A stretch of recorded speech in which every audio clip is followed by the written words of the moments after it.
Hargeysa iyo hungadii jacaylka qaybtii labaad. Nabadgelyo isku soo noqosho wacan lays arki doonaa guul iyo qurux ka gaadh meel kastood rabto nooli kulantee iyo eryo kaloo badan oo ay la socoto dhoolacadayn kacadooyo iyo gacan qaad hagar la'aaneed ayay rag iyo dumarba dhalintii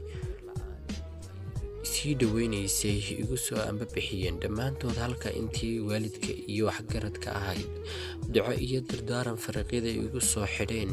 weeladaydii gaarka ah oo ka mid ahaa saaxiibkay Mukhtaar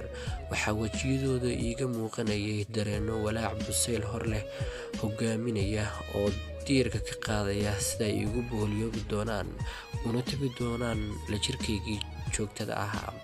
Ugu dambeyn dariiqii ayaan soo qabsaday waxaan dib u soo jaleecaba degmadaydii iyo deegaankaygii waxaan kala libinay daqiiqo waxaan ka badnayn marka doogii hayeyna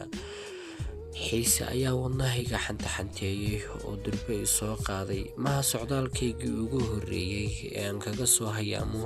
degmadayda se waa kii ugu fogaa masaafo ahaan iyo ujeedda ahaanba waqtigii ugu horreeyey u soo dhaqaaqay rumaynta riyooyinkayga iyo rajada waalidkaygu ka qabaan waxtarkayga anigoo ku hubaysan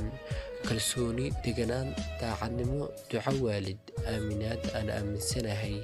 inaan hamigayga gaadhayo iyo tawakkal Ilaahay ayaan safarkan kabaha u soo gashaday. Waxaan soo socda